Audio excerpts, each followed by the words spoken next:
ወይዘሮ አቻሜለሽ አሸናፊ ማን ናቸው? ወይዘሮ አቻሜለሽ አሸናፊ በሰሜን ጠቅላይ ግዛት ይባል በነበረው በዛሬው አጠራር በአማራ ክልል በጎንደር ከተማ ምን ጨዋ ሰፈር ነው? ጨዋ ሰፈር ቀበሌ 3 ተወለዱ። የአንደኛና ሁለተኛ ደረጃ ትምህርታቸውን በአዲስ ዘመን በአጸደ ህጻናት በመቀጠልም በሐዋሳ ኮምፕሬሄንሲቭ ስኩልስ አንድ ሶሻል ሰርቪስ ኢንስቲትዩት የአሁን እርሻ ኮሌጅ የሚባለው በቤት በምን አስተዳደር ኮሚኒቲ ዴቨሎፕመንት በዛ ተመርቀዋል። ከዚያም በውሃ ልማት ሰራተኛነት አገልግሏል። በግብርና ሚኒስቴር ሰርተዋል። ትምህርትና እውቀት ልምድና ክህሎትን ማሳደግ ብቻ ትምህርታቸውን ለ1 ዓመት ተምረው በዲፕሎም ተመርቀዋል። በኋላ ላይ ነው ይሄ ደግሞ ኮኒ ኢቨንት የሚባል ቱር ኤንድ ትራቨል ስራ ጀምረው ሰርተዋል። በንግድ ልውውጥ በተለያዩ ዘርፎች የሚያገኙበት እድል ከ43 በላይ ሀገራት በአጭርና በረጅም ጊዜ ጉብኝትና ስልጠና በርካታ ኤክስፔሪየንሶችና ስራዎችን ሰርተዋል። አንድ ደስ የሚል አባባል አላቸው። በእውቀት ያልተመሰረተ ሙያ በኩራትና በድፍረት አይቆምም ይላሉ። ለተለያየ ሙያ እውቀትና ክህሎቶቻቸው ምንም ነገር ሰው ሲሰራ ተምሮ መስራት አለበት ብሎ የሚያምኑ ናቸው። በሴቶች ዘርፍ በጣም ብዙ ኔትወርኮችን አላቸው። በጣም ብዙ ሽልማቶችን አግኝተዋል። ከታንዛኒያ፣ ዛምቢያ፣ በተለይ አፍሪካ፣ ጋቦን፣ ኬንያ፣ ማላዊ፣ በመላው አውሮፓና አሜሪካን በተለያዩ ዓለም አቀፍ ስብሰባዎችና ስልጠናዎች ላይ ብዙ ተሳትፈዋል። ብዙ ልምዶቻቸውን አካፍለዋል። ወይዘሮ አቻሜለሽ በራሳቸው ስራ ተሰማርተው ከሚገኙ በተጨማሪ ህዝብን ማገልገል ወገን የሚወዱ ዜጋ ናቸው። በታላቅ ወላጆች መገልገልን ግዴታ አድርገው ያደጉ በመሆኑም በአዲስ አበባ ከተማ በተለይ ይሄ ማይክሮ ኤንድ ፋይናንስ የሚባሉ ማይክሮ ኤንድ ስሞል ኢንተርፕራይዝ የሚባሉ ዝቅተኛና መካከለኛ ደረጃ ንግድ ዘርፍ ለተሰማሩ ሴቶች የስራ እድል ለመፍጠርና ለማገዝ በማህበር አደራጅተው በፕሬዝዳንትነት እየመሩ ኖረዋል። አሁንም ያገለግላሉ። በኢትዮጵያና በአዲስ አበባ ንግድ ዘርፍ ማህበራት ምክር ቤት በቦርድ አባልነት ተገልግሏል። የአባይ ባንክ ለመጀመሪያ ጊዜ ሲመሰረት መስራችና የቦርድ ምክትል ፕሬዝዳንት በመሆን አገልግሏል። በፌዴሬሽን ኦፍ አፍሪካ ዩኤንኤፍኤም 24 ሀገሮች አባል የሆኑበት ማህበር የቦርድ አባል ሆነው ተመርጠው ብዙ አገልግሏል። በአጠቃላይ ቅድም ከነገርኳችሁ በጣም በርካታ ሀገሮች ውስጥ አገልግሏል። እቴጌ ጣይቱን እዚህ ጋር በጣም የሚያገናኛቸው ነገር ስለሆነ ነው። ወደ ዛሬው ፕሮግራም ስንመጣ አቻሜለሽ ወይዘሮ አቻሜለሽ ለምን እንግዳችሁ ነው ብለን ብንጠይቅ ከሚሊኒየም ከ26 ዓመት በፊት በፈረንጆቹ የእቴጌ ጣይቱን ስም በሀገራችን በክብር ከተማ ጎንደር ላይ ያንን ማስነሳት ማንሳት አለብን ብለው ማህበር አቋቁመው ይሄ ሁሉ እዚህ የምታዩት ወዛዝርት እንግዲህ ዛሬ እኛ አስተርጉመን ምን ብለን እንግዲህ 130 ዓመት ነው ያድዋ ድል በዓል። ይሄን ያደረጉ ከ35 ዓመት በላይ የሆኑ በሀገር ውስጥ በውጭ ሀገር የሚገኙ ወይዛዝርቶችን በማስተባበር የጣይቱ ፈለግ ተከታዮች ማህበርን በመመስረት የመጀመሪያው ደግሞ የእቴጌ ጣይቱ ሆቴል መስራች ሴቶችን በሆቴል ንግድ ተሰማርተው ገቢ እንዲያገኙ ምሳሌ እንዲሆኑ በማድረግ የሚኒየለሙን ታሪክ ስራቸው የሚዘክር ነው። ስለዚህ በሆቴል ስራም የሚታወቁ ብቻ ሳይሆኑ የጥንት ስርዓት ያላቸው ወይዘሮችም ነበሩ። ያን ሁሉ እየተውነው መተን አሁን አብዛኞቹ ሴቶች ቅድም እንደ ዶክተር አረጋ ሲያንቆለጳጳሳችሁ በአንድ በኩል ውስጤ እንደ አሁን ጠላና ዳቦ እንኳን የሚጠምቃለ በአግባቡ ሲቶኝ ቆይ ብቻ። ለማንኛውም በመቀጠል በጎንደር ከተማ የጎንደር ለዛ በሚል ዝግጅት የዛሬው ሴቶች ባንክ ማን ነው የቡና ጠጡ ፕሮግራምም ለመጀመሪያ ጊዜ አሁን በየቦታው የምታዩትን እዛ ጎንደር በመመስረት በ1992 ከዛን ጀምሮ እያስተዋወቁ ያሉ ታላቅ ሴት ወይዘሮ አቻሜለሽ በመሆናቸው ነው። እስቲ አቻሜለሽን ደግሞ ዛሬ እስቲ ምን እንደሚሰጡን ምን እንደሚነግሩን ለዚህ እዚህ አዳራሽ ላለው ታዳሚ ብቻ ሳይሆን በመላው ዓለም በኢትዮጵያ የሚሰሙ አሉና እስቲ ባኮ ወይዘሮ አቻሜለሽ እኔማ አንቺ ነው ምልሽ እንደው ለሚዲያው ፕሮቶኮል ብዬ ነው ነይና እስቲ ተናገሪልን አክስታችን አቻሜለሽ በክብር ተቀበሉልኝ ወደዚህ። እሺ አመሰግናለሁ። እንደምን አመሻችሁ። ደከማችሁ? እጅ አንሰጥም በምንም አይነት ከእቴጌ ምን ልንማር አይደክመንም። ብናወራው ብናወጋው ብንጫወተው ብንነጋገረው ያነሳሳናል፣ ስሜታችንን ይነካል። እኛም ብቻ አይደለም ከጀርባ ብዙ ወጣቶች አሉ፣ እነሱ ደግሞ ያዳምጡናል። ራሳቸውን እንዲጠይቁም ያግዛቸዋል። ስለዚህ አልደከመንም፣ እንቀጥላለን ገና። ዝም ብዬ አሁን ቁጭ ብዬ እዚህ ይሄን ሁሉ ፕሮግራም ስከታተል በቃ ማዳመጥም እየተውኩ ራሴን ጥያቄ አቀርብ ነበር። ምክንያቱም የእቴጌ ታሪክ እየተወደሰ ያለው ዘንድሮ 50ኛ ዓመትን በኢትዮጵያ ማርች 8 እያልን ስናከብር ባህር ማዶ ተሻግረን ድንበር ጥሰን ከ150 ዓመት በፊት የተከበረ ማርች 8 በአውሮፓውያን በአሜሪካውያን ሴቶች፣ በእርግጥ የነሱን ስራ ለማንቋሸሽ አይደለም፣ እነሱም ለመብት ለነጻነት ብለው የጀመሩት ነው። እነ ክላራ ዜትኪን እነ ሮዛ ሉክዘምበርግ እያልን ስናከብር እኛ ግን በአንዱም ጊዜ የእኛን ታሪካዊ ገድለኛ ሴቶች አንስተን አክብረን አናውቅም። ላለፉት 50 ዓመታት ይሄንን ነበር ቁጭ ብዬ በውስጥ እያንቆረቆርኩ የነበረው። ዘንድሮ እግዚአብሔር ይመስገን ምናልባት ይሄን አዳራሽ እየጠበቅን ሊሆን ይችላል። አድዋ አዳራሽ በአድዋ አዳራሽ ነው ማክበር ያለብን ብለን ይመስለኛል ዘንድሮ ማርችን አስታከን የጣይቱን ታሪክ የዘከርን። ብዙ ትልልቅ ሰዎች አሉ እዚህ ቤት። እኔ ይቅርታ አድርጉልኝና አጋጣሚ ነው ዛሬ ክብርት አምባሳደር ታደለችን እዚህ ሳገኝ በጣም ደስ አለኝ። ቅድም ስለኔ ሲነገር ወይዘሮ አቻሜለሽ ነጋዴ ሴቶችን በማስተባበር እንዲህ በማድረግ ሲባል ነበር። ያንን የመጀመሪያ መድረክ በኢትዮጵያ ምናልባት ያስታውሱት ይሆናል የሴቶች ሚኒስትር በነበሩበት ጊዜ ለመጀመሪያ ጊዜ በአፍሪካ ሁለተኛውን ዓለም አቀፍ የነጋዴ ሴቶች ማህበርና ኢንቨስትመንት ፎረም በሳቸው የበላይ መሪነት በማስተባበር እኔ የመንግስት ሰራተኛ ነበርኩ። የኮሚቴ አባል ሆኜ ከመስሪያ ቤት ተወክዬ ሄጄ ትልቅ ታሪክ ትልቅ የንግድ መሰረት የተጣለበት ብዙ ድሆች አደባባይ ወጥተው ሴቶች የሰሩበት መድረክ ነበር።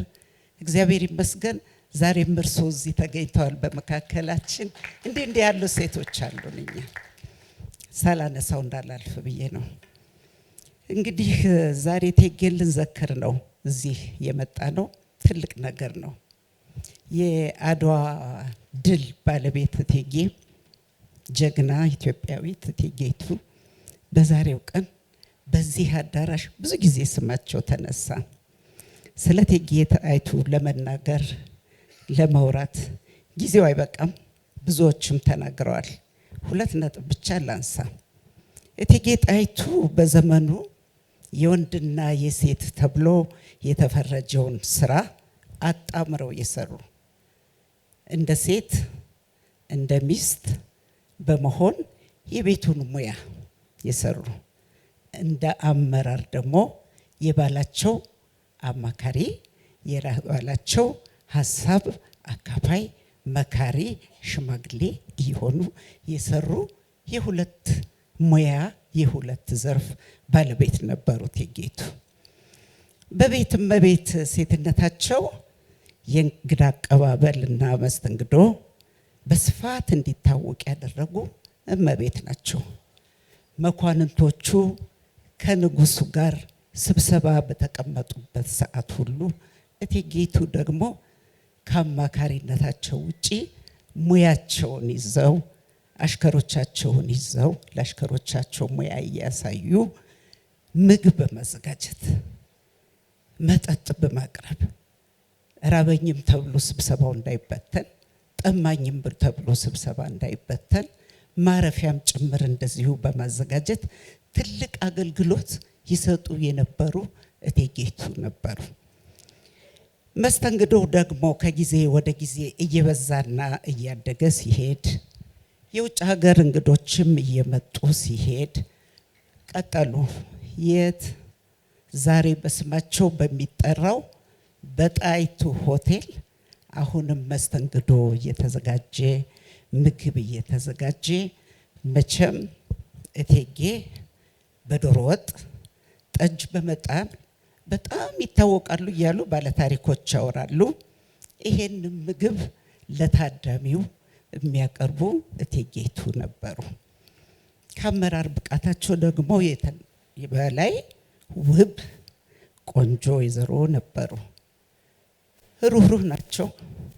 ለድሃ ለጋሽ እጅ አላቸው። ለባላቸው ደግሞ ያላቸው ፍቅርና አክብሮት ልባዊ ነበር።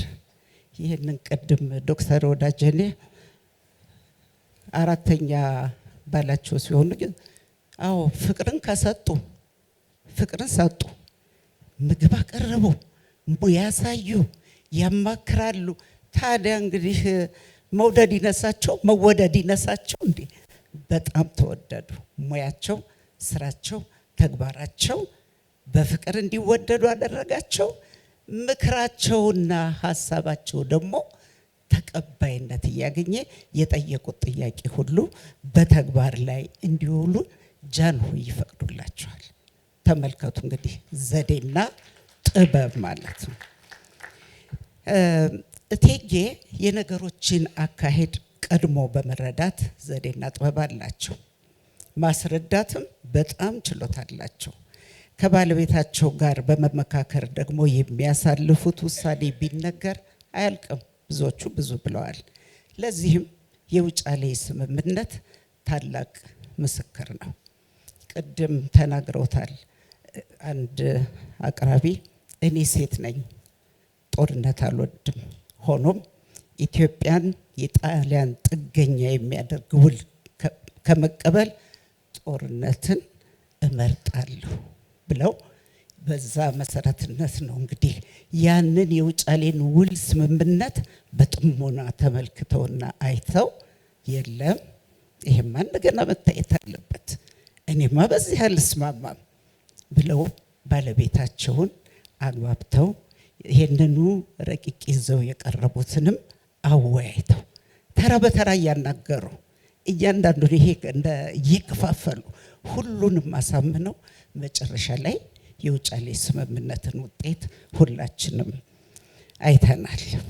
ከተጻፉ መጽሐፍት እንግዲህ ስለ እቴጌ ጣይቱ እየቀነስን ብንናገር ብዙ ነው። ግን የዛ መጽሐፍ ታሪክ ብዙ አሳይቶናል። ለመጨረሻ ግን አንድ ነገር ደግሞ ሳልጠይቀው አላልፈዋለሁ። እቴጌ ጣይቱ ካደረጉት ትልቅ ነገር ለአዲስ አበባ ከተማ መቆርቆር አዲስ አበባ ብለው ሰይመው አዲስ አበባን ከተማ ሆና እንድትኖር ቤተ መንግስት ዛሬ ትልቅ መዘክር የታሪክ መዘክር ሆኖ የተቀመጠ ቤተ መንግስት በሀገራችን እንዲሰራ ያደረጉ እቴጌይቱ ግራ ይገባኛል። አፍሪካ እያንዳንዱ አፍሪካ ሀገር በሀገራችን የዲፕሎማሲ ግንኙነት አለው፣ ኤምባሲ አለው፣ ምን አለው። ለሁሉም አፍሪካ ሀገር መንገድ ተሰይሞለታል። አልተሰየመለትም? ለሁሉም አፍሪካ ሀገር መንገድ ተሰይሟል። የኛ እቴጌ ጣይቱ አፋፍ ላይ ቆመውና ቁጭ ብለው ለአዲስ አበባ ብለው ስም ያወጡለት መንገድ ለእቴጌ ጣይቱ በስማቸው መሰየም ያንሰው ነበር እንዴ? አያንሰውም። በዛሬው ቀን ይህን ጥያቄ አቀርባለሁ። ስለ እቴጌ ጣይቱ ብዙ ነው፣ ገና ብዙ ይቀራል። ይህንን ሳልገልጸው ላለማለፍ ነውና ይሄ ጥያቄ በዛሬው ቀን እርግጠኛ ነኝ ታዳሚው ሁሉ እንዲቀርብ ይፈልጋል። መንገድ ተሰይሞ ነበር። ከቤተ መንግስት ቁልቁል ወደ ፍልውሃ መውረጃው እቴጌ ጣይቱ መንገድ ተብሎ ተሰይሞ ነበር። ነገር ግን ምልክቱ አልተቀመጠም። ለምን? አገራችን አንድ ተረት አለ፣ ይውጋሽ ብሎ ይማርሽ የሚባል ነገር አለ። እንዳያማህ ጥራው ምን እንዳይልህ ምን በለው የሚባል ተረት አለ። ተነስቷል፣ ግን በተግባር አልዋለም። ስለዚህ ይሄ ጥያቄ የሁላችን ጥያቄ ሆኖ ሊደርስ ሊያዳምጥ የቻለ ሚዲያውም ቢሆን ቢያስተጋባው ትልቅ ጥያቄ ነው ብዬ ለማቅረብ እወዳለሁ። ይሄን ካልኩ ወዲያ እንዳልዘዛ ደግሞ አንድ ነጥብ ቅድም አቶ ደሳለኝ አንስቶ ነበር። በተለያየ ምክንያት ፕሬዝዳንታችን ወጡ እንጂ በጤና ችግር ምክንያት ምናልባት አይታቸዋቸው ይሆናል። ወይዘሮ ብርሃኔ አስፋው በጣም ትልቅ ወይዘሮ ናቸው። ብዙዎቻችሁ ታውቋቸዋላችሁ። ከ45 በላይ በስዊዘርላንድ የኖሩ ናቸው። ሰብሳቢያችን ነበሩ። በሚሊኒየም በ2000 አንድ ጥሪ ተደረገልን። ከየት? ከጎንደር ከተማ ከንቲባ። ያንን ጥሪ ተቀብለን ፍላጎት ያለን እንግዳ ተቀበሉ ነበር ጥያቄው። ለሚሊኒየም ብዙ ኢትዮጵያዊ ወደ ሀገሩ ስለሚገባ ከዚህም አንዱ ጎንደር ስለሆነ እንግዳ ተቀበሉ ተብለን ተጠየቅን።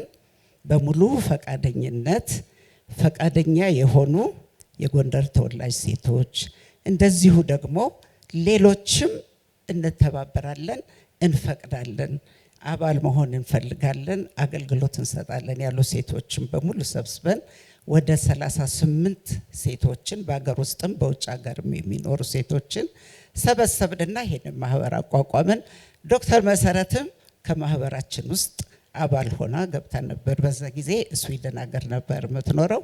እየመጣች ብዙ ውጭ ሀገር የሚኖሩ አባሎች ነበሩን። ከዛ ይሄንን ማህበር አቋቋምንና 38ታችንም በባህላችን በታሪካችን በህግና በደንቡ መሰረት ራሳችንን ገዝተን ማህበር አቋቁመን ሁላችንም አንድ ሴት ሳትቀር በራሳችን ወጪ ገንዘባችንን አውጥተን ወደ ጎንደር ዘመትን። እዚህ የምታዩቸው በሙሉ አብሮ ተጓዦች ናቸው፣ የሌሉም አሉ። ጎንደር ከገባን በኋላ ዞብል መናፈሻ እንግዲህ ታሪካዊ ቦታዎችን ነው እየመረጥን የገባ ነው። ዞብል መናፈሻ ውስጥ የባህል ቤት ሰራን። በሳር በእንጨት በምን አድርገን የእቴጌይቱን ምግብ መቼም ብዙዎች ወይዛዝርቶች ትልልቅ ሆቴል ባለቤቶችም ናቸው ነበሩ። ሙያው በእጃችን ነው። ዶሮ ወጡን፣ ምንቸት አብሹን፣ ቁርጡን ምኑ ተቆጥሮ ይህ ምግብ አይነቱን እያዘጋጀን ጠላው እየቀረበ ጠጁ በብርሌ ጠላው በዋንጫ በትልቅ በርሜል ተሹሞ ምን የመሰሉ ነባር አዝማሪዎቻችንን አቁመው ሽለላው ፉከራውም አብሮ ተከሎበት በእውነት በሚሊኒየም ትልቅ መስተንግዶ አድርገናል። ትልቅ ስራ ሰርተን የሚሊኒየም እንግዶችን አስተናገድን። እሱ ብቻ አይደለም። ዞብል መናፈሻ ዛፉም እየደረቀ የድሮ ውበቱ እየቀነሰ መጥቶ ስለነበር ከደብረ ዘይት ኢንዲጂነስ የሆኑትን ዛፎች ችግኞች በመትከል ገዝተን ወስደን አሁንም በዞብል መናፈሻ እነዚህም ወይዛዝርቶች ሌሎችም ተሰብስበን እንደዚሁ አደረግን፣ ተከል። ከአንድ ወር እስከ 3 ወር የሀገር ልብስ ነበር የምንለብሰው። ይህንን ስናደርግ ለውበት አይደለም፣ እኛ ያስከተልናቸው ወጣቶችም አሉ። የጎንደር ወጣት ወደ ጎጂ ባህል እየገባ በመጠጥ በሲጋራ ሱስ በመሳሰሉት እየተጠመደ እጅግ በጣም ስሜታችንና ሞራላችን ተነክቶ ነበር። ይሄንን ወጣት ማዳን አለብን በማለት ደግሞ ሁልጊዜም በዛ መናፈሻ ግቢ ውስጥ እነሱን አትራክት ለማድረግ ትንንሽ የተለያዩ አክቲቪቲስ እያዘጋጀን ተራ በተራ እየወጣን የድሮ ታሪክን ነባር ታሪክን ከወጣቱ ምን እንደሚጠበቅ የጎጂ ባህሎችን ምንነት እየሰበሰብን 3 ወር ሙሉ ስናስተምር ስናሰባስብ ቆየን። ይህንኑ ፕሮግራማችን እንደቀጠልን እንደሰራን እያለን ግን ምንድነው በጥባጭ ሳለ ማን ንጹህ ይጠጣል የሚባል አንድ ተረት አለ። በመሃል ታመስን። ስራችንን በዚህ መካከል ስንት ገንዘብ ያወጣንበት ስራ ተቋረጠ። ዞሮ አላቆምንም። ግድ የለም ነገ ከነገ ወዲያ ሌላ ቀን ነው፣ ሊመጣ ይችላል፣ ይቀጥላል። እኛ ግን አንበታተንም ብለን በሌላ ማህበራዊ እንቅስቃሴ ውስጥ እየተሰባሰብን አሁን እርስ በርስ እንደጋገፋለን። የኛ ተግባርና ታሪክ ወደ ልጆቻችን እንዲያልፍ፣ ልጆቻችን እንዲገናኙ፣ ልጆቻችን የኛን ትምህርት እንዲወስዱ፣ የልጅ ልጆቻችን ደግሞ ይህንን ፈለግ ተከትለው የጣይቱን ታሪክ የጣይቱን ፈለግ ይዘው እንዲጓዙ በማድረግ እንሰራለን። አሁን ያለነው በዛ ላይ ነን። እንግዲህ እንደ እግዚአብሔር ፈቃድ የጀመርነውን እንቀጥላለን። ጎንደርን ጨርሰን ወደ ውጫሌ ነው ለመሄድ ተዘጋጅተን ነበር። የውጫሌ ውል ስምምነት ውጫሌ ላይ የእቴጌ ጣይቱ ስም ይነሳል ብለን ወደ ውጫሌ ነው ለመቀጠል ፈልገን ነበር። እስቲል አሁንም በሀሳባችን ጸንተናለን። ደጋፊዎች፣ አጋሮች አይዟችሁ የምትሉ ብትኖሩ ተባበሩን ብለን በዚህ አጋጣሚ ጥሪ እናደርጋለን።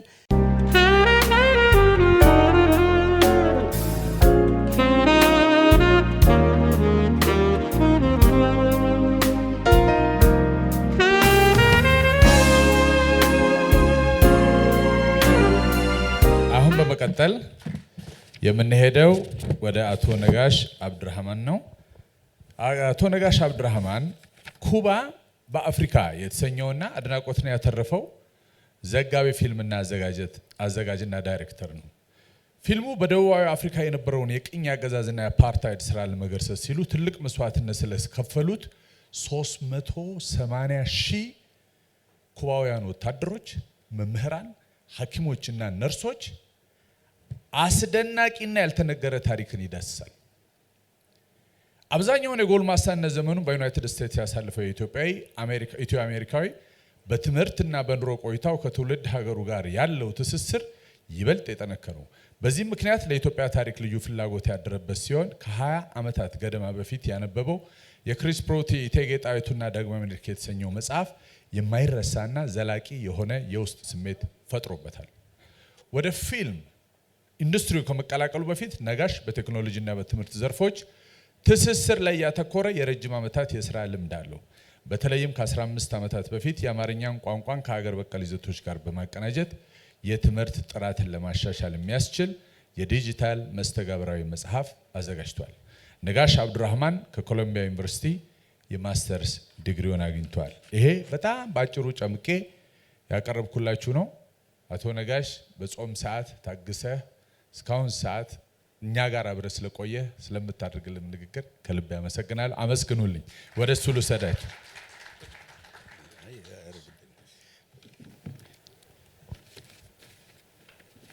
ከስልኬ ላይ ነው የማነበውና ይቅርታ አድርጎልኝ። ብዙ ጊዜ ነው እዚህ ከገባንና ያው ድካምም ስላለ ለማፋጠን ሞክራለሁና ባጭሩ አንዳንድ ነገሮችን ማለት ፈልጋለሁ። ከአድዋ ጋርም ምን አገናኘው ልትሉ ትችላላችሁ። ፊልም የሰራሁት በኩባ ነው። ትንሽ ስለ ራሴም ነግራችኋለሁ። በመጀመሪያ ግን ዶክተር መሰረትንና አርቲስት ደሳለኝን ማመስገን ፈልጋለሁ። ትልቅ ስራ ነው የሰሩት። እኔ የታሪክ ባለሙያ አይደለሁም።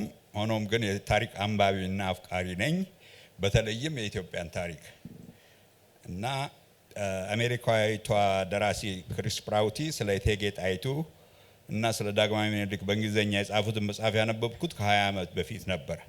በእቴጌ ጣይቱ ማንነት በጣም ተገረምኩ። በወቅቱ አብዛኞቹ ምዕራባውያን እንደዚህ አይነት ጠንካራ ሴት ከአፍሪካ ምድር ትፈልቃለች ብሎ አያስቡም ነበር።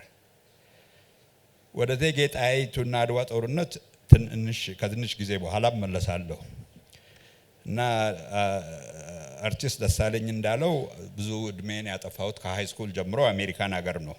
ስለዚህ አማርኛ የትንሽ ኮልታፋ ቢሆን ይቅርታ እንደምታደርጉ ተስፋ አደርጋለሁ። ታዋቂ ትምህርት ቤቶች ገብቼ ተምሬያለሁ። አሜሪካ ማንነቴን ያነጸና በደግነት ያስተማረኝ ሀገር ነው። በጣም ምስጋና አለኝ። ጥሩ ትምህርት ባገኝም ትምህርቱ ግን አንድ ችግር ነበረው። የምዕራባውያን ትምህርት ቤቶች ትኩረት ሙሉ በሙሉ በሚባል ደረጃ ስለ ራሳቸው ታላቅነትና ሲወርድ ሲዋረድ ከግሪክና ከሮም መጣ ስለሚሉት ታሪካቸው ነው። ያለ እነሱ ስልጣኔ ሌላ የለም፣ ሌላ ሁሉ ፋይዳ ቢስ ነው። አፍሪካስ እኛ እንደ ግርጌ ማስታወሻ ወይም ፉትኖት ብቻ ነው የምንታየው። ታሪክ እንደሌለው ህዝብ ነው አፍሪካ አብዛኛው የሚታየው። ነገር ግን የኢትዮጵያን ታሪክ ማጥናት ሲጀምር ይህን የፈረንጅ በላይነት ወይም ዋይት ሱፕሬማሲ ትርክት የሚያፈርስ ሆኖ አገኘሁት። የኢትዮጵያ ታሪክ ፈረንጆች እንደሚሉት አስቸጋሪው እውነት ወይም ኢንኮንቪኒየንት ትሩዝ ነው።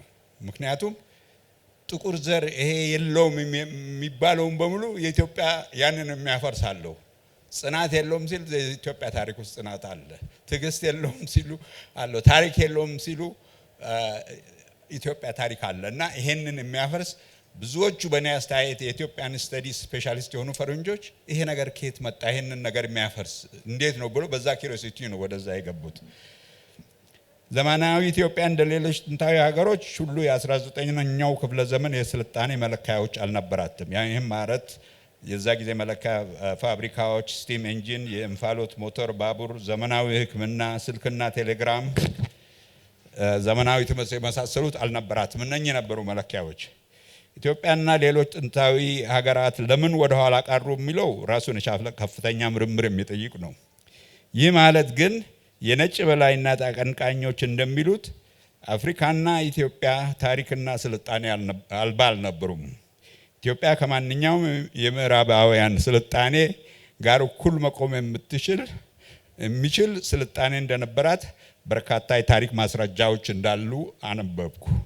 የፐርዢያው ጸሐፊ ማኒ ኢትዮጵያን ከዓለም አራቱ ታላላቅ ስልጣኔዎች ተርታ መድቧታል። አራቱ ስልጣኔዎች ጥንታዊ ስልጣኔዎች በዛን ጊዜ የፐርዢያ ወይም የፋርስ፣ ሮማ፣ ኢትዮጵያና ቻይና ብሎ ነው ይሄ ጸሐፊ የመደበው። ሰለጠን የሚሉት የ19ኛ ክፍለ ዘመን የምዕራቡ ኢምፔሪያሊስቶች ጥንታዊ የሚባሉትን አገሮች ናቋቸው። እነኚህም በአፍሪካና በኤዚያ የሚገኙ ሀገራት በጉልበት የቅኝ ግዛት ማድረግ ጀመሩ። እነኚህ ጥንታዊ ሀገራትም የምዕራባውያኑን አመፅ እና ተንኮል ለመቋቋም ቢሞክሩም በአብዛኛው አልተሳካላቸውም እና በአንጎላ የመጣው እንዴት ነው ጥያቄ ኢትዮጵያ ብቻ እንዴት ነው ይሄንን ልትቋቋም የቻለችው የሚል ሐሳብ በአንጎላ የመጣና አንድ ሪሰርች ፕሮጀክት ጀመርኩ።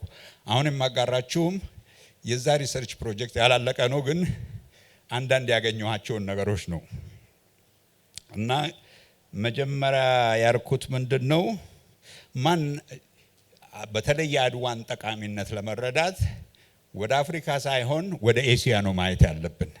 ለምን ወደ ኤሲያ? በዓለም ላይ ጥንታዊ የሚባሉ የኢትዮጵያ አቻ ሀገሮች የነበሩት በኤሲያ ነው። እነሱም ቻይና፣ ህንድ፣ ኢንዶ ቻይና በኋላ የተባሉት እነ ቪየትናም፣ ካምቦዲያ፣ ላኦስ፣ ከዛ ደግሞ ፐርዣኖች አሉ፣ የአረቦች ስልጣኔ ሁሉ አለ። እነዚህ በአድዋ ጊዜ ምን ነበረ፣ ምን ሁኔታ ላይ ነበሩ የሚል ነው። ይሄ በጣም የአድዋን ትልቅነት ለማወቅ የተረዳሁት ወደ ኤዥያ ማየት አለብን እና ለምሳሌ በቻይና ልጀምር። ብዙ ዝርዝር ውስጥ አልገባም፣ ነገሩ ብዙ ዝርዝር አለው። ቻይና በአድዋ ጦርነት ጊዜ 400 ሚሊዮን ህዝብ ነበራት። ኢትዮጵያ በግምት ወደ 6 ቢበዛ 7 ሚሊዮን የሚሆን ነው።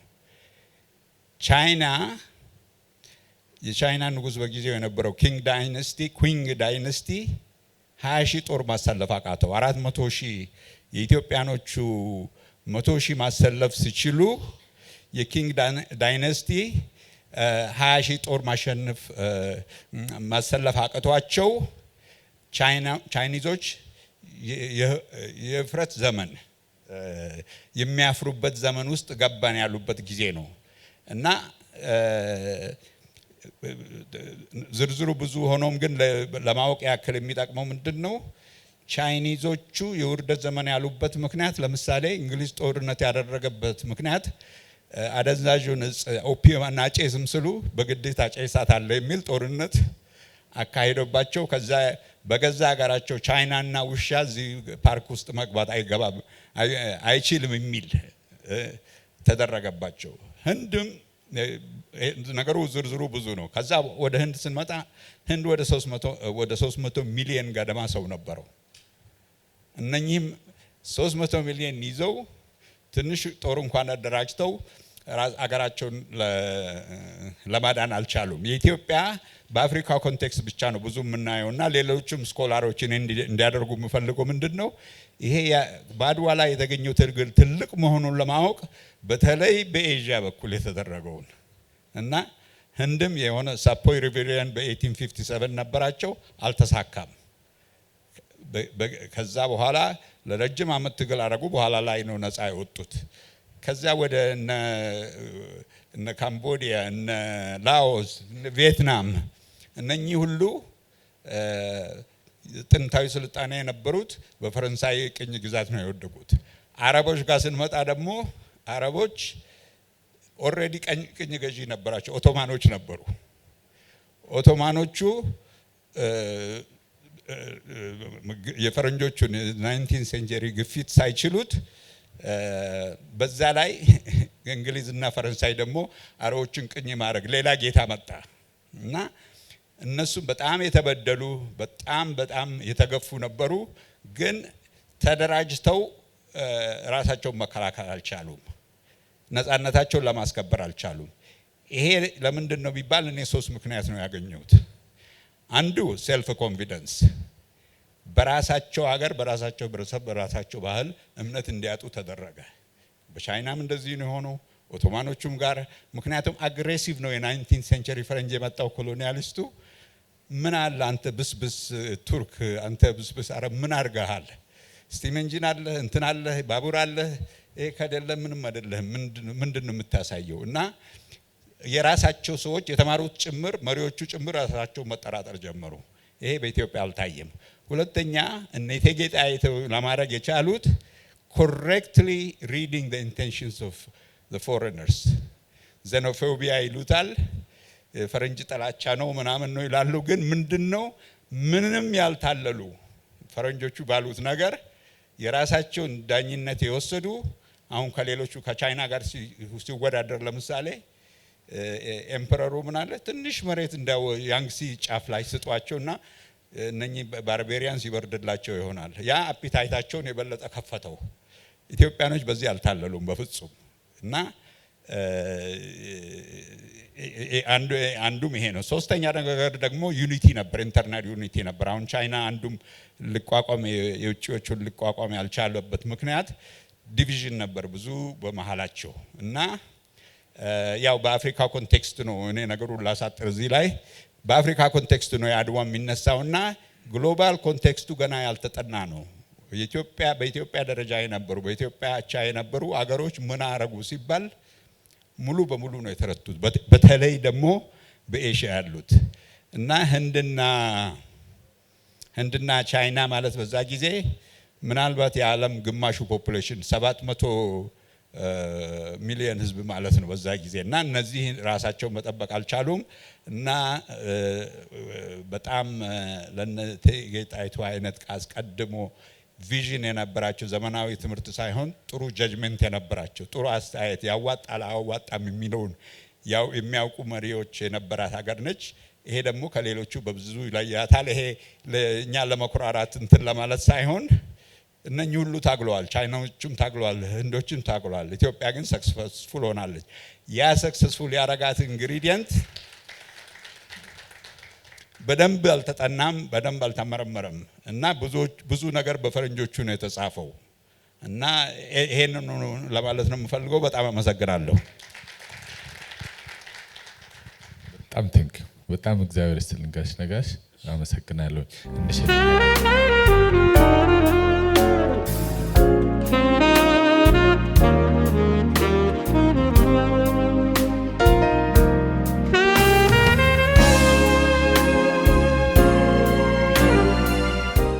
አሁን ቀጥሎ የሚናገሩልን ታላቁ በጣም የምንወደው የምናከብረው ከ300 ነው ከ400 በላይ የሚሆኑ በኢትዮጵያ ውስጥ ያሉ 1/10ኛው ወይም ትልልቅ የሚባሉት ኢንተርናሽናል ኤንጂኦስ እና ሎካል ኤንጂኦስ የምንላቸው በተለምዶ ሲቪል ሶሳይቲዎችን የሚመራ ሲሲአርዲ የክርስቲያን በጎ አድራጎትና ልማት ማህበራት ህብረት ዋና ዳይሬክተር ናቸው። ዶክተር ንጉሱ ለገሰ በዓለም አቀፍ ደረጃ እውቅና ያተረፉ ኢትዮጵያዊ የሰላም ተሟጋች የሲቪክ ማህበራት መሪና የልማት አጋር ናቸው። ዶክተር ንጉሱ በእምነት እና በሰብአዊ አገልግሎት በእርቅና በዘላቂ ልማት ተሟጋችነት ከ3 አስርተ ዓመታት በላይ በኢትዮጵያም ሆነ በመላው አፍሪካ አገሮች በመንቀሳቀስ ጠንካራ ማህበረሰቦችን ለመፍጠር አስተዋጽኦ አበርክተዋል።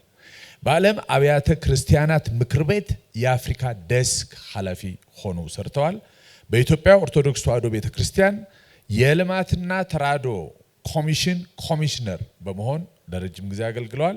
በአሁኑ ወቅት በአዲስ አበባ የሚገኘውን ቅድም የነገርኳችሁን ከ400 በላይ የሚሆኑ እንግዲህ ከተሳሳትኩ እሱ ያስተካክለኛል የክርስቲያን የሚገኘው በአዲስ አበባ የሚገኘው የክርስቲያን በጎ አድራጎትና ልማት ማህበራት ህብረትን በዋና ዳይሬክተርነት በመምራት ላይ ይገኛል።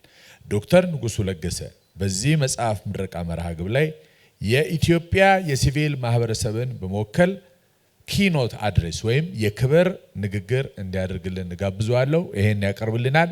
አንድ ጊዜ በክብር ተቀበሉልኝ። ታንክ ዩ።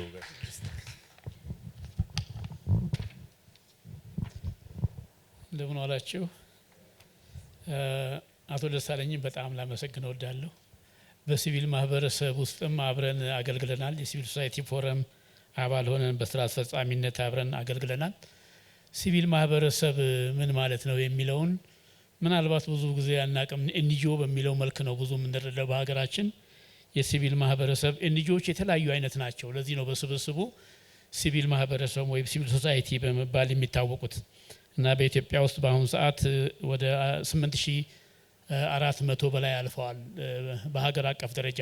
በአጠቃላይ በሀገር አቀፍ ደረጃ እና የዛም ፕሬዝዳንት ሆኜ የማገልገል ድል ገጥሞኛል ለመጀመሪያው ዙር ላይ ማለት ነው። በቅርብ ብዙ ጊዜ ሲቪል ማህበረሰብ በእንዲህ አይነት ነገር ላይ አይታወስም፣ አይጋበዝም ብዙ ጊዜ እና ደሳለኝን ማመሰግነው ከዚህ አኳያ ነው። ለታሪክ ትምህርት ወደዚህ አምጥቶኛል እና እነ ዶክተር መሰረትንም በዚሁ ላመሰግነው እወዳለሁ። እንኳንም ደስ ያሉት ማለት ፈልጋለሁ። ታንኪዩ። የተከበራችሁ የእቴጌ ጣይቱና ዳግማዊ ምኒልክ ኢትዮጵያ ከ1883 እስከ 1910 እንደ አውሮፓ አቆጣጠር የተሰኘው መጽሐፍ ምረቃ መርሃ ግብር ላይ የታደማችሁ ጥሪ የተደረገላችሁ እንግዶች፣ ውድ የዚህ መጽሐፍ ምረቃ ልዩ የጥበብ እና የታሪክ ቀን የክብር ተናጋሪዎችና ፓነሊስቶች፣ ምሁራትና ምሁራን ሁላችሁም እንደምን ዋላችሁ። ክቡራትና ክቡራን፣ ከሁሉ በፊት በሰሜን አሜሪካዊቷ የታሪክ ተመራማሪ ክሪስ ፕራውቲ በተጻፈውና በህይወት ተፈራና ዮርዳኖስ አልማዝ ሰይፉ ወደ አማርኛ ተመልሶ በዶክተር መሰረት መንግስቴ አስተርጓሚነትና አሳታሚነት መሰረት መንግስቱ አሳታሚነትና ለገጸ ንባብ በበቃው እቴጌ ጣይቱና ዳግማዊ ምኒልክ ኢትዮጵያ 1883 እስከ 1910 እንደ አውሮፓ አቆጣጠር በተሰኘው መጽሐፍ የምረቃ መርሃ ግብር ላይ በአካል ተገኝቼ የኢትዮጵያን ሲቪል ማህበረሰብ በመወከል የክብር ንግግር ወይም ኪኖት አድሬስ እንዳቀርብ በመጋበዝ የተሰማኝ ደስታ በታላቅ አክብሮት ለመግለጽ እወዳለሁ። ታሪክ ማለት የትናንትናን ታሪክ መናገር ብቻ አይደለም። ታሪክ የህዝብ መንፈስ ነው። የሀገር ማንነት ነው። ያለውና የሚመጣው ትውልድ ሁሉ ትምህርት ሆኖ ያገለግላል። በዚህ ረገድ የህዝብ ታሪክ ሲጻፍ እውነትን መጠበቅ ይገባል። እውነት ጎልቶና ሚዛኑን ጠብቆ ሲወጣና ሲታወቅም ነው የትውልድ ሁሉ ሰናይ ያስተምሮ መስጫ ምንጭና አማራጭ ሆኖ የሚያገለግለው። የክሪስ ፕራውቲ ይህ መጽሐፍ የተሰናዳው በዚህ መንገድና አኳኋን ነው። የታሪክ እውነትን ከሰነዶች ከምስክሮችና ከታሪክ ማህደሮች በትጋት በመሰብሰብና በመተንተን ለአንባቢያትና አንባቢያን እንዲሁም ለማናቸውም መረጃና ማስረጃ ፈላጊዎች የቀረበ ትርክት ነው። ይህ ስራ ወይም የታሪክ ድርሳን ለኢትዮጵያ ታሪክ ብቻ አይደለም ያለው ዋጋ፣ ለአፍሪካ ታሪክም ከፍተኛ አስተዋጽኦ አለው። የሲቪል ማህበረሰብ ድርጅቶች ተወካይ እንደመሆኔ ይህንን መጽሐፍ እንደ ታሪካዊ ዘገባ ብቻ ሳይሆን ስለ አስተዳደር፣ አመራር፣ ተሳትፎ፣ ታሪካዊ ፍትህና ስለ ብሔራዊ ማንነት ቅርጽ ለማሰላሰል ወሳኝ መሳሪያ አድርጌ እመለከተዋለሁ። የዚህ የሲቪል ማህበረሰብ የጋራ ትዝታችን መረጃ ሰጪ፣ ሁሉን አቃፊ እና አስተማሪ መሆኑን ማረጋገጥ ኃላፊነት አለበት። ይህ መጽሐፍ ብዙ ምስጋናዎችን የሚያስገኝ ነገር ግን ወሳኝ ተሳትፎን ያበረታታል። ሲቪክ ማህበራት የህዝብን ፍላጎት ተግባራዊ ለማድረግ ከመንግስት ውጭ ያለ ትርፍ ተደራጅተው የሚንቀሳቀሱ አካላት ናቸው። እነዚህ ማህበራትና ተቋማት የሙያ ማህበራትን፣ ለትርፍ ያልተቋቋሙ ወይም ያልቆሙ ድርጅቶችን፣ ኤንጂኦዎችን፣ የሃይማኖት ተቋማትና ሌሎች ለማህበረሰቡ ወይም ለህብረተሰቡ አገልግሎት ሊሰጡ የሚችሉ ስብስቦችን በሀገራችን እንዳሉት እንደ እቁብና እድር የመሳሰሉትን ያጠቃልላል። ኮሚኒቲ ቤዝድ ኦርጋናይዜሽን እንላቸዋለን እነዚህን ብዙ ጊዜ ሲቢኤስ። የሲቪክ ማህበራት ግልጽነትና ተጠያቂነት እንዲሰፍን በመከታተል ወችዶግ ይሉታል በእንግሊዝኛ። እንግዲህ ወችዶግ ግቢ የሚጠብቅ ውሻ እንደማለት ነው። ወችዶግ ማህበራዊ ጉዳዮችን በማንሳት ህዝቡ እንዲያውቅና አስፈላጊ ለውጦች እንዲደረጉ በመወትወት ብዙ ጊዜ አድቮኬሲ የምንለዋለን፣ በትምህርት፣ በጤና፣ በአደጋ ጊዜ ቅድመ ዝግጅትን በማድረግና አገልግሎት በመስጠት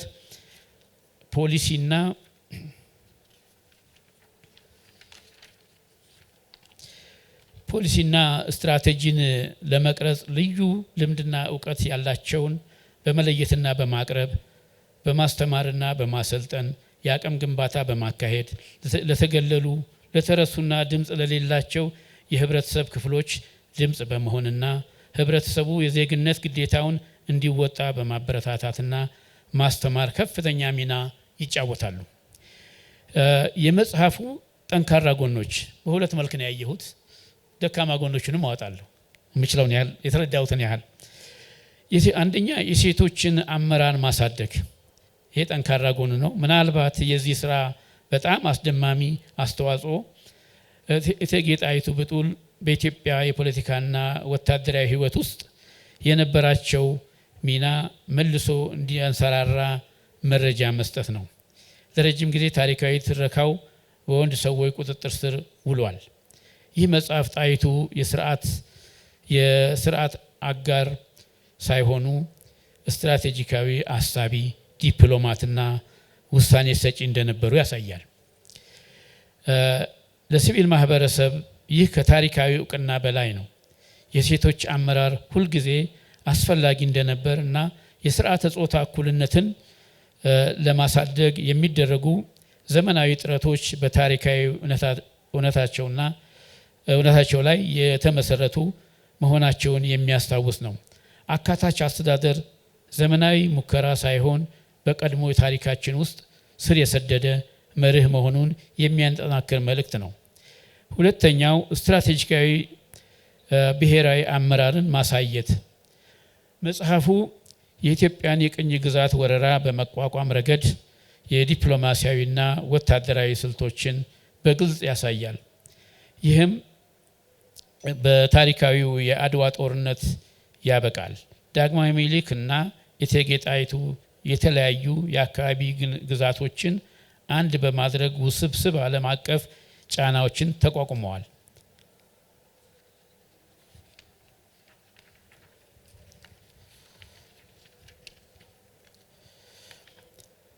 ለሲቪል ማህበረሰብ ድርጅቶች ይህ በስትራቴጂካዊ አመራር፣ በሲቪክ ንቅናቄና በብሔራዊ አንድነት ላይ ትምህርት ይሰጣል።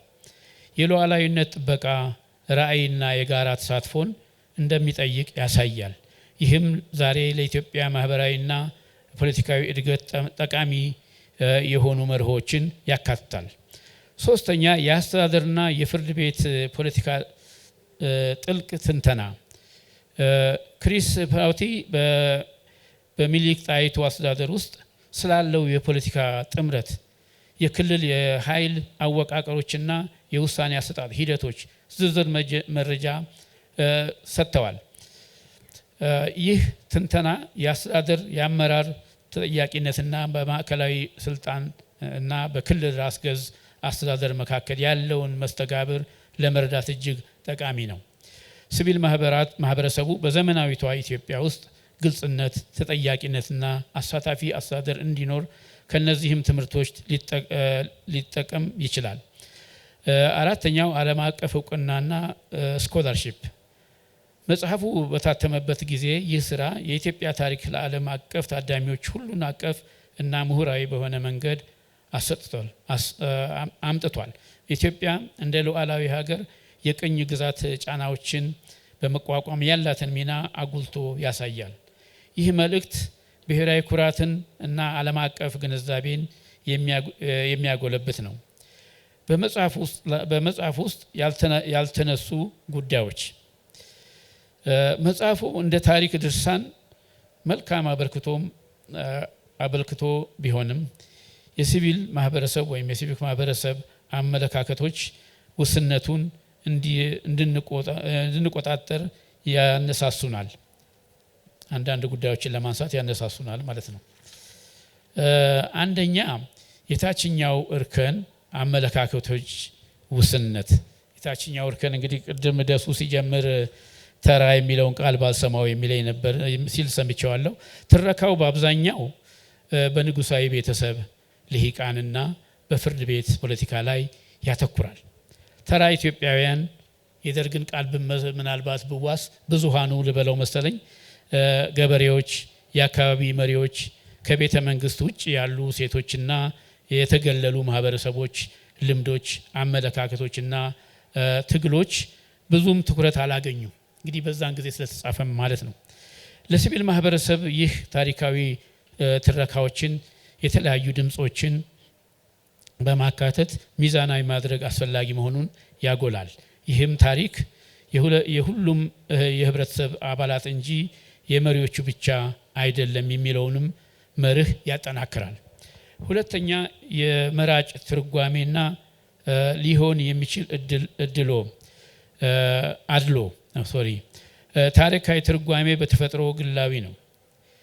ታሪካዊ ትርጓሜ በተፈጥሮ ግላዊ ነው። መጽሐፉ እቴጌ ጣይቱን እና ዳግማዊ ምኒልክን በትክክል ቢያከብርም እንደ የንጉሠ ነገሥት አስተዳደር መስፋፋት፣ የክልል ነፃነትና የመንግስት ውህደት ማህበራዊ ውጤቶች ላይ ባሉ ጉዳዮች ላይ ወሳኝ ተሳትፎ ይገልጻል። የሲቪል ማህበረሰብ ድርጅቶች ታሪካዊ ፍትህን እና ተጠያቂነትን ወይም አካውንታቢሊቲ በማስተዋወቅ ያለፈውን ግንዛቤያችን ፍትሃዊ አስተዳደርን፣ እርቅንና ሁሉን አቀፍ ልማትን እንደሚያሳውቅ በማረጋገጥ የታሪካዊ ፍትህንና ተጠያቂነትን የማራመድ ኃላፊነት ተጥሎባቸዋል። ሶስተኛ የማህበራዊና የክልል ተጽዕኖ ውስን ትንተና። መጽሐፉ የዳግማዊ ምኒልክ የግዛት ማስፋፊያ ፖሊሲዎች የደቡብና የዳርቻ ማህበረሰቦችን እንዲሁም በማዕከላዊ ስልጣን የቆዩትን ማህበረሰባዊ አለመመጣጠን እንዴት እንደነሱ ሙሉ በሙሉ አያብራራም።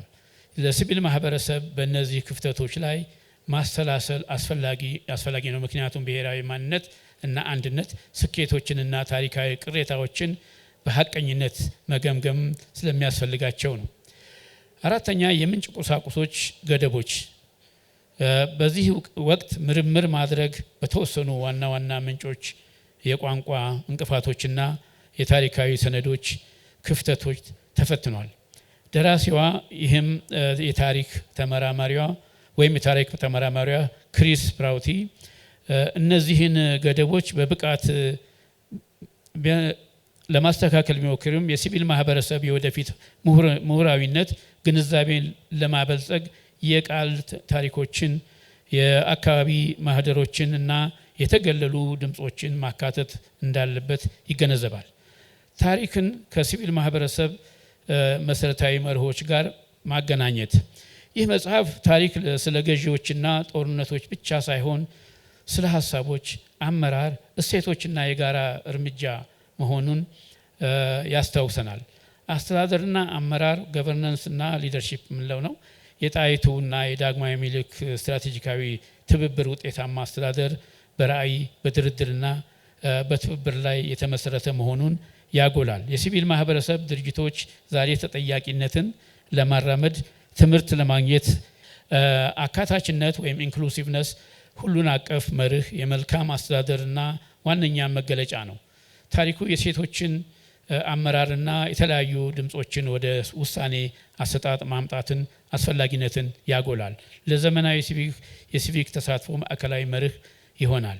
ታሪካዊ ፍትህ ወይም ሂስቶሪካል ጀስቲስ የንጉሠ ነገሥታዊ ፖሊሲዎች ማህበራዊና ክልላዊ ውጤቶችን መገንዘብ ታሪካዊ ቅሬታዎችን እንድንረዳና የእርቅና የፍትሃዊነት ሂደቶችን እንድናስተውል ይረዳናል። ብሔራዊ ማንነት ወይም ናሽናል አይደንቲቲ የኢትዮጵያ ሉዓላዊነት መጠበቅ፣ በብዝሃነት ውስጥ አንድነትና ውጫዊ ጫናዎችን የመቋቋም ችሎታ፣ ብሔራዊ ማንነት ህያው አሳታፊ ጥረት መሆኑን ያስታውሰናል። በመጨረሻም እንደ ሲቪል ማህበረሰብ ተዋናዮች ተልዕኳችን የታሪክን ትምህርቶች ወደ ተግባር መተርጎም ነው።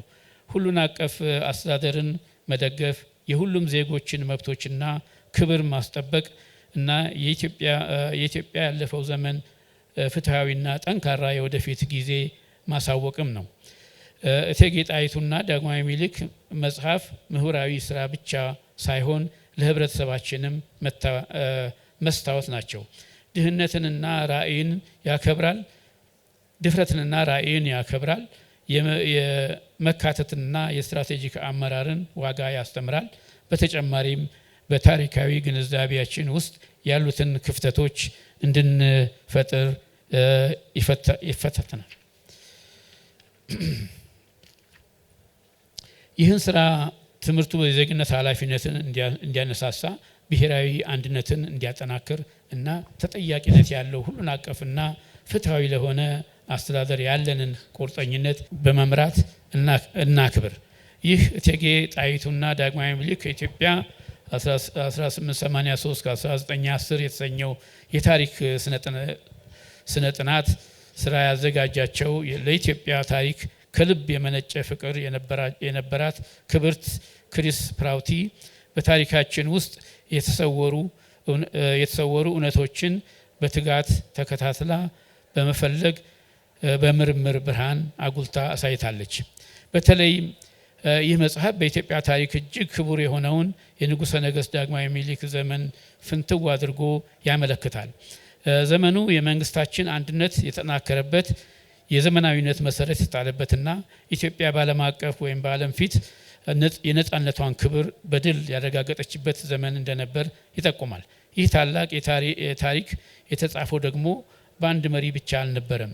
ከንጉሱ ጎን ቆሞ በብልህነት በድፍረትና በታላቅ የመንግስታዊ አስተዳደር እውቀት የተሞሉ ንግስት በመንበረ ስልጣን እርካብ ላይ ነበሩ። እሳቸውም እቴጌ ጣይቱ ብጡል ናቸው። እቴጌ ጣይቱ በታሪካችን ውስጥ እንደ ንግስት ብቻ አይደሉም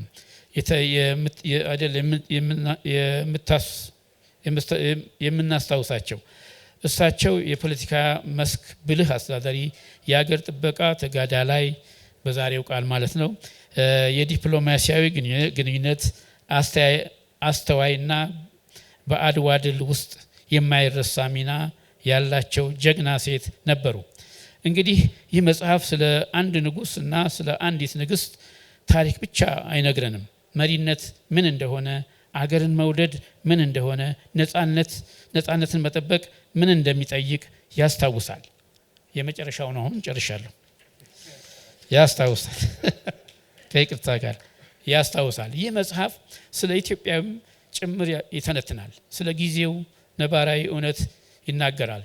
ስለ ህዝባችን ይናገራል። ዛሬ እኛ ይህን መጽሐፍ ስንመርቅና ስናከብር በእውነቱ የምናከብረው ታሪካችንን ነው። የአባቶቻችንን ብርታት፣ የእናቶቻችንን ጥበብና ኢትዮጵያ እንደ ሀገር በዘመናት ማዕቀፉ ሂደት ያሳየችውን የነፃነት መንፈስ ነው። ታሪክ ለመዝናናት የሚነበብ ብቻ አይደለም። ታሪክ የማንነታችን መሰረት ነው። የወደፊታችን መመሪያ ነው። የትውልድ መንፈሳዊ ብርታት ነው። ክቡራትና ክቡራን እንግዶች፣ ታሪክን እንደ ሀገር ካልጠበቅ ነው ይጠፋል። ከጠፋ ደግሞ በጊዜው ያለ ጊዜው ይቀየራል። ከተቀየረ ደግሞ ትውልድ ማንነቱን የማንነቱን መሰረት ያጣል። ስለዚህ የታሪክ መጽሐፍ በመተርጎምና ለትውልድ ማስተላለፍ በእውነቱ ለሀገርና ለሕዝብ እድገት እና ልማት ታስቦና ታቅዶ የሚሰጥ አገልግሎት ነው። ዛሬ እኛ እንደ ትውልድ የምንማረው አንድ ትልቅ ትምህርት አለ። ይኸውም አባቶቻችን ነፃነትን በደማቸው ጠበቁ። እኛ ደግሞ ልጆቻቸው በደማችንም በእውቀታችንም መጠበቅ እንዳለብን ከዚህ እንረዳለን። ኢትዮጵያ በነፃነት ታፍራና ተከብራ ለዘላለም ትኑር። ፈጣሪ ኢትዮጵያን ከነ ህዝቦቿ ይባርክ። እጅግ በጣም አመሰግናለሁ። ቴንክ ዩ ዶክተር። በክብር ሸኙልኝ፣ አመስግኑልኝ።